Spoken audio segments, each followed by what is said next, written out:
नमस्कार, मैं doctor Amit Karkare bachelor therapy के इस हिंदी के 20वें सत्र में आप सबका स्वागत करता हूं। लास्ट टाइम 19वें सत्र में हमने देखा था कि नेक्स्ट सत्र में हम कॉम्बिनेशंस कैसे बनाते हैं इसके बारे में ज़्यादा जानकारी देंगे या फिर उसके बारे में डिस्कस करेंगे, क्योंकि अभी हमने काफ़ी ऑलमोस्ट हाफ से भी ज़्यादा दवाइयाँ सीखी हैं।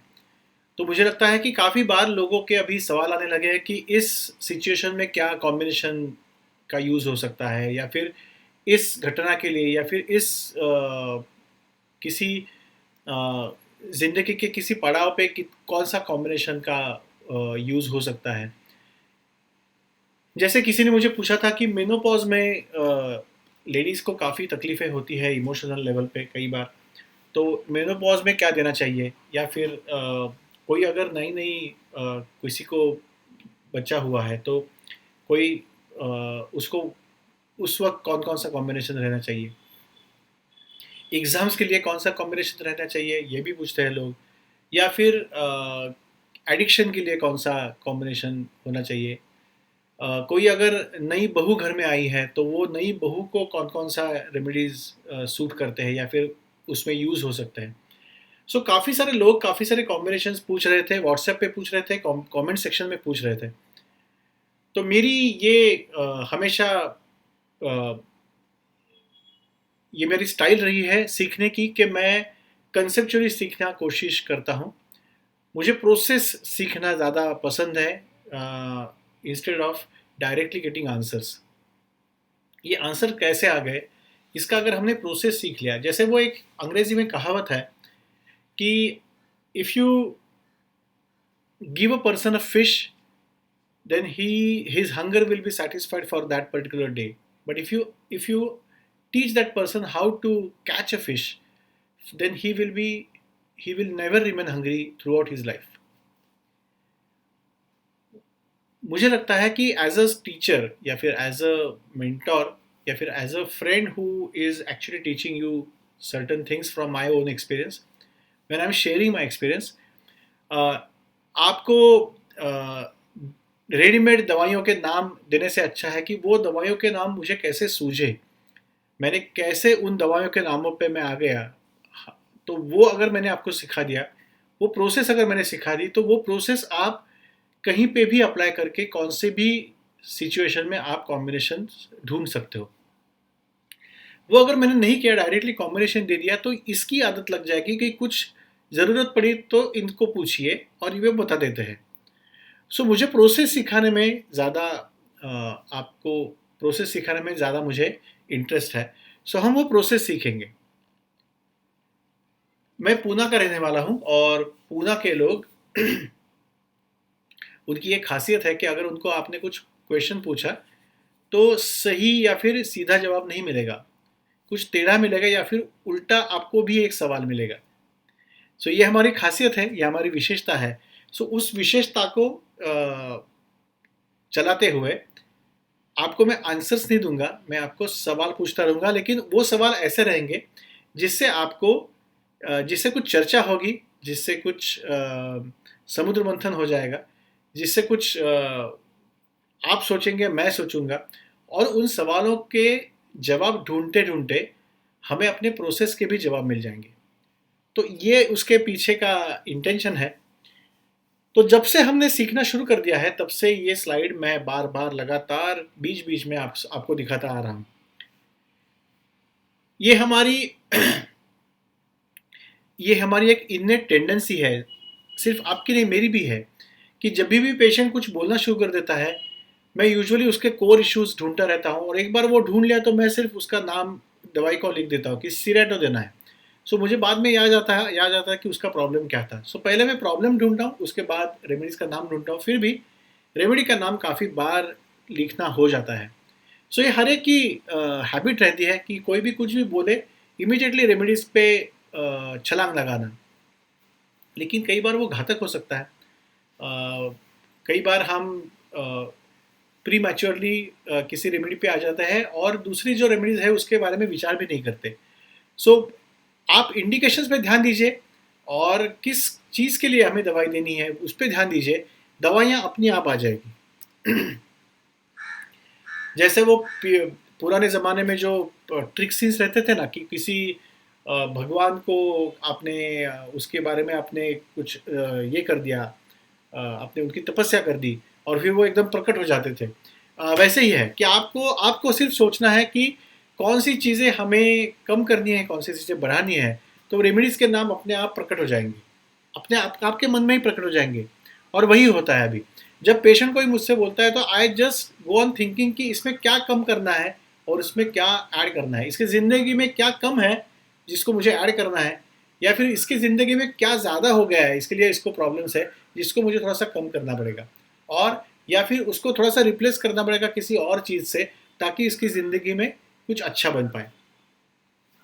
सो यही सवाल मेनली हम सोचेंगे पहले कोई भी कॉम्बिनेशन के पहले कि what do you want to achieve, कि क्या अचीव करना है, और वो अचीव करने के लिए आपको किस चीज़ को, किस क्वालिटीज़ को, किस भावनाओं को आपको उनमें ऐड करना है पेशेंट में, या फिर उनमें से कौन सी भावना को उनमें से निकालना है ताकि उसकी ज़िंदगी आसान बन जाए। तो अगर आपने कोई भी सवाल पूछा ना, जैसे लोग पूछते रहते हैं कि एडिक्शन के लिए कौन सी दवाई है, कौन सा कॉम्बिनेशन किया जाए, एक बार मैंने एडिक्शन बोल दिया तो इमीडिएटली चेरी प्लम और एग्रीमनी लोगों के मन में आ जाते हैं, क्योंकि वो कंट्रोल करना है तो चेरी प्लम दे दो।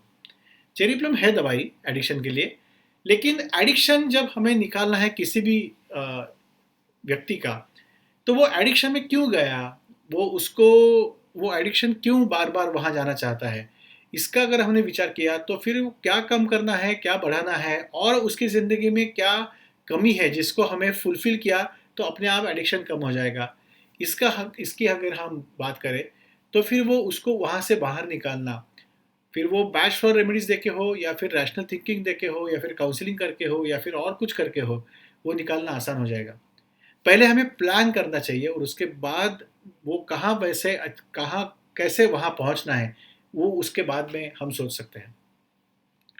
तो आज हम एक कॉम्बिनेशन ढूंढने की कोशिश करेंगे इस प्रोसेस के साथ, प्रोसेस सीखेंगे और उस प्रोसेस से एक कॉम्बिनेशन ढूंढने की कोशिश करेंगे जो काफ़ी लोगों ने मुझे पूछा है। हिंदी मराठी काफ़ी दर्शकों ने मुझे कमेंट सेक्शन में लास्ट 19वें सेशन के बाद पूछा कि ये बच्चे अभी मोबाइल के एडिक्ट बन गए हैं।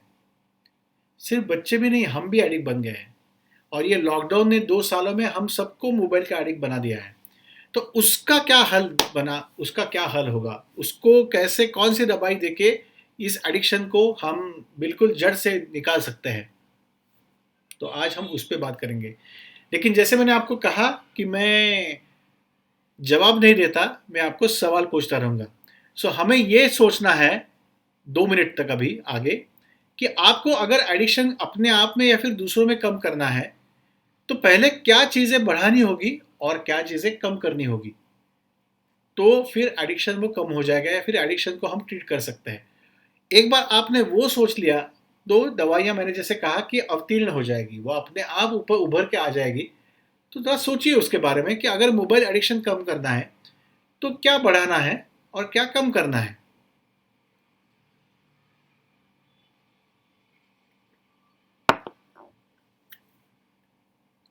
चेरी प्लम के बारे में विचार मत कीजिए। अगर चेरी प्लम के बारे में विचार कर रहे हैं तो आप इमेच्योरली छलांग लगा के दवाइयों पे पहुंच रहे हैं। शायद हम चेरी प्लम यूज़ भी करेंगे, लेकिन फिर भी दवाइयों के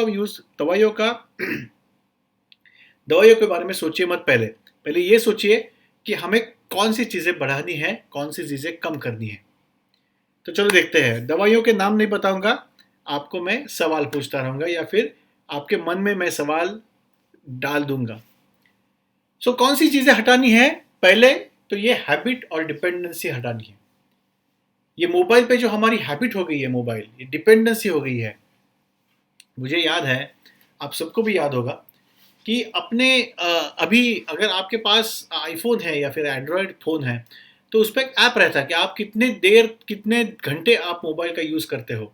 उसमें भी कौन कौन से ऐप्स आप यूज़ करते हो या फिर कौन कौन से कैटेगरी आप एंटरटेनमेंट के लिए यूज़ कर रहे हो या फिर ईमेल के लिए, कम्युनिकेशन के लिए यूज़ कर रहे हो, वो आपको बताता है।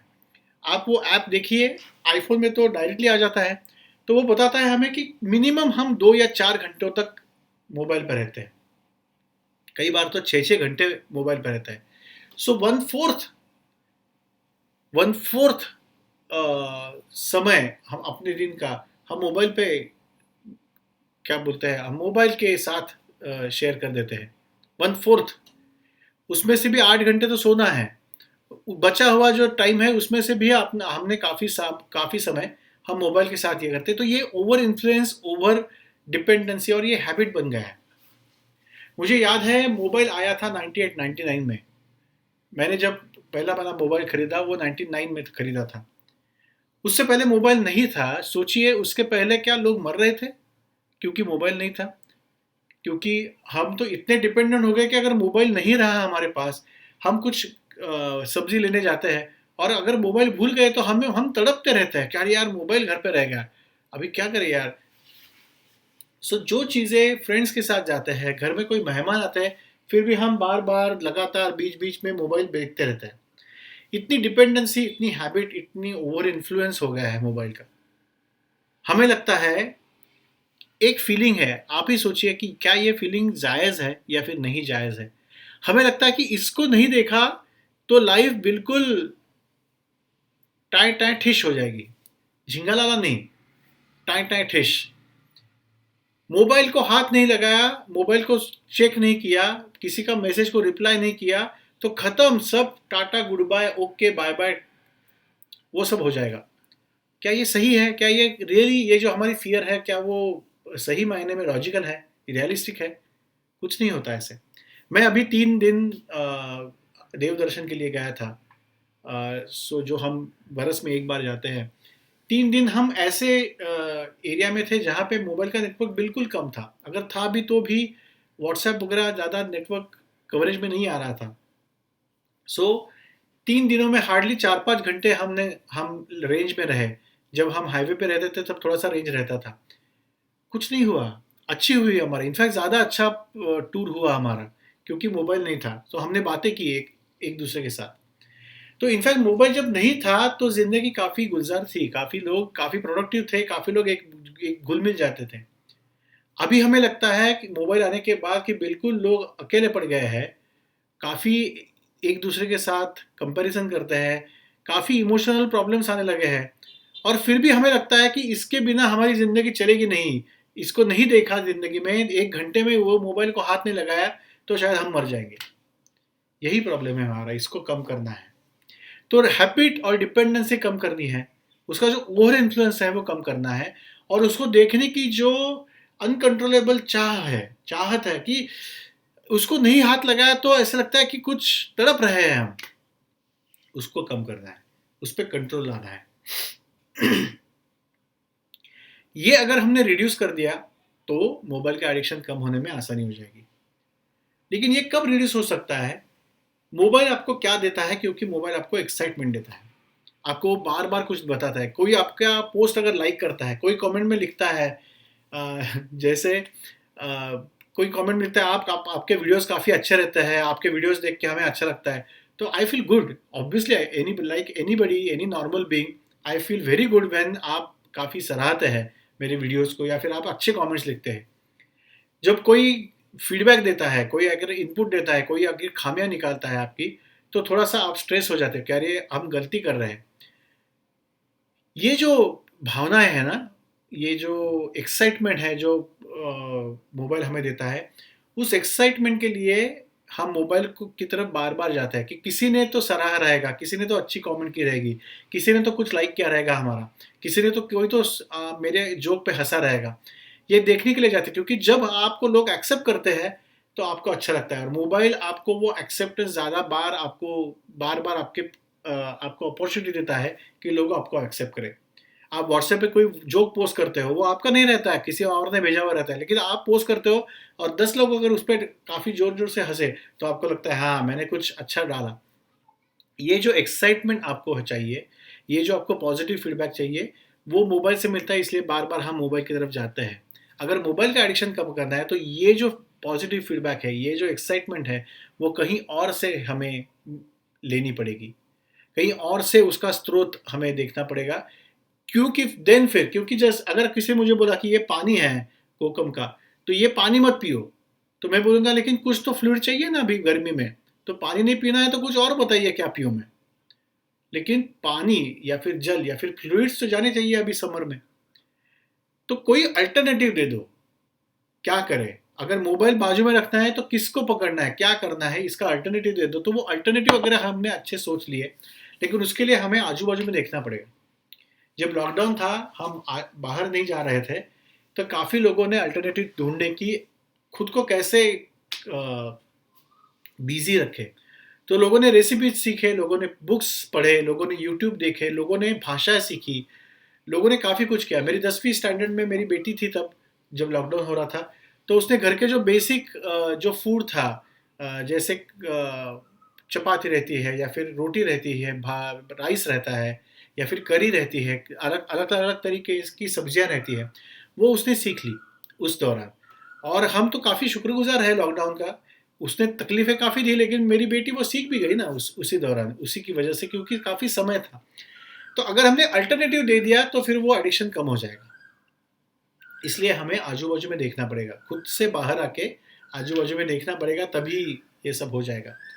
और ये सब करने के लिए एक विल टू एंगेज भी चाहिए। अगर मुझे कोई मोबाइल बाजू में रखना है, मुझे कुछ चीज़ें नहीं करनी है, तो मुझे उसके लिए पहले विल चाहिए। मुझे पहले ये चाहिए कि मैं ठान लूँ कि मुझे मोबाइल एडिक्शन से बाहर आना है।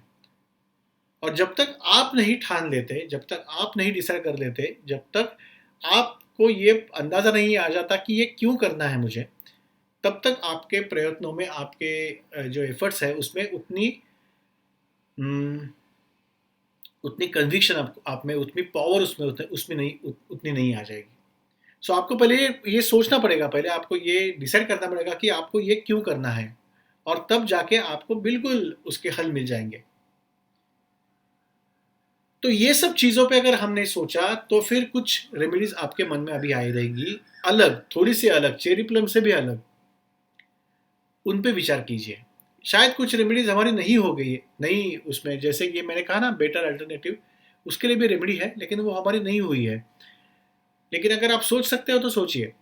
तो ये जो रेमेडीज है, उनके बारे में विचार कीजिए। और कमेंट सेक्शन में, नेक्स्ट वीडियो से पहले, 2 दिन से पहले, आप कमेंट सेक्शन में अभी मुझे बताइए कि अगर इस बात को अगर हमने सोचा, तो फिर कौन कौन सी रेमेडीज आप दोगे मोबाइल एडिक्शन के लिए। अगर आपको high dependency, habit, over influence और अनकंट्रोलेबल अर्ज कम करनी है, और better alternative, looking around, will to engage बढ़ाना है। ऐसे भी हो सकता है कि इसमें से कुछ चीज़ें दवाइयों से कम या ज़्यादा ना हो, आपको रैशनल थिंकिंग या फिर और कुछ बिहेवियरल टेक्निक्स का यूज़ करना पड़े। सब चीज़ें नहीं होती दवाइयों से। जैसे मैंने एक एग्जांपल दिया था कि 16 साल के बच्चे को लाते हैं और बोलते हैं ये बिल्कुल किसी के नहीं सुनता, बैक आंसर करता है। तो कोई बोलता है कि उसको इतना लाड प्यार हो गया, 16 साल तक आपने लाड प्यार किया, अभी वो आपके सिर पे बैठा है। अभी अगर आप उसको लाके मुझे मेरे पास लाओगे और बोलोगे इसको कुछ फ्लावर रेमेडी दे दो ताकि इसका ये मन बदल जाए, तो इतनी जल्दी इतना थोड़ी होगा।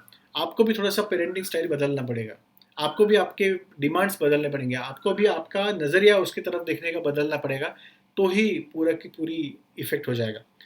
तो सोचिए, मैं आंसर दूंगा आपको, लेकिन नेक्स्ट वीडियो में दूंगा, जल्दी दूंगा, 2 दिनों में दूंगा, क्योंकि जो अभी रिस्पॉन्सिबिलिटी बाकी चीज़ थी जो मुझे थोड़ा सा पकड़ के रखा था 1 महीने भर तक, वो अभी ख़त्म हो गई है। सो अभी काफ़ी फास्ट वीडियो आ जाएंगे, लेकिन आपके कमेंट्स मुझे फास्ट चाहिए। आपको ये बताना है होमवर्क में कि इसको अगर सोचा इस तरीके से, तो कौन सी दवाइयाँ आगे आ रही है ताकि हमें मोबाइल एडिक्शन पे यूज़ हो सके, और इसमें से कौन सी चीज़ें ऐसी हैं कि जो दवाइयों से नहीं होगी, वो हमें थोड़ी सी बिहेवियरली रैशनल थिंकिंग से हम उसको अचीव कर सकते हैं। तो उसके बारे में भी लिखिए। आप किसी भी सिचुएशन के लिए कोई भी रेमेडी अगर दे रहे हैं, तो आपको ये सोचना पड़ेगा या फिर हर बार ये लिखना पड़ेगा कि आप वो दवाई क्यों दे रहे हैं, वो दवाई देने से क्या बढ़ जाएगा या फिर वो दवाई देने से क्या कम हो जाने वाला है। तो उस दवाइयों का अगर हम इनफैक्ट, आप जब आपका केस रिकॉर्ड रहेगा किसी पेशेंट का, उसमें भी ये लिख के रखिए कि ये दवाई मैंने क्यों दी है और इस दवाई से मुझे क्या एक्सपेक्टेड है। मैं ये पेशेंट के साथ भी डिस्कस करता हूँ कि मैं आपको 4 दवाइयाँ दे रहा हूँ, जिसकी एक की वजह से आपका कंट्रोल आपको अच्छा आ जाएगा, दूसरी की वजह से जो पास्ट में आपका आप पास में रहता है वो कम हो जाएगा, तीसरी की वजह से आपको अल्टरनेटिव्स मिल जाएंगे और चौथी की वजह से आपका डर जाएगा। सो जो भी दवाइयाँ मैं ऐड कर रहा हूँ उसके बारे में, वो क्या दवाइयाँ ऐड करेगी या फिर क्या आपके व्यक्तित्व का वो निकाल देगी, कम करेगी, ये मैं पेशेंट को बता देता हूँ ताकि उनको लगे कि किस विचार से काम हो रहा है हमारे व्यक्तित्व पे। सो विचार प्रोसेस काफ़ी इंपॉर्टेंट है। अगर आपने प्रोसेस सीख ली तो किसी भी परिस्थिति में आप कॉम्बिनेशन बना सकते हो। लेकिन अगर आपने कॉम्बिनेशन पूछा और वो अगर आपको रेडीमेड मिल गया है तो फिर नेक्स्ट टाइम आपको उसी आदमी से जाके फिर से पूछना पड़ेगा। तो हम प्रोसेस सीखेंगे और आपके मन में जो भी विचार आ रहे हैं वो आप कमेंट सेक्शन में लिखिए, क्योंकि उस पर हम चर्चा करेंगे नेक्स्ट सेशन में with combinations, few other more combinations. और ये भी सोचेंगे कि मोबाइल एडिक्शन के लिए किड्स को या फिर खुद को क्या क्या देना है, और भी कुछ कॉम्बिनेशन सोचेंगे। लेकिन उससे पहले ये वीडियो ज़्यादा से ज़्यादा लोगों तक पहुँचाइए ताकि हमारी फैमिली बढ़ जाए। तो इसको शेयर कीजिए, सब्सक्राइब कीजिए और ज़्यादा से ज़्यादा चीज़ें कमेंट सेक्शन में लिखिए ताकि मुझे पता तो चल जाए कि आप क्या सोच रहे हो और जो मैं सिखा रहा हूँ वो उसी उसी लेवल पे आप तक पहुँच रहा है, ताकि फिर अगर मुझे कुछ बदल करने की ज़रूरत है या नहीं। तो नेक्स्ट सेशन में जल्द ही मिल जाता है। तब तक के लिए take care and goodbye. Thank you.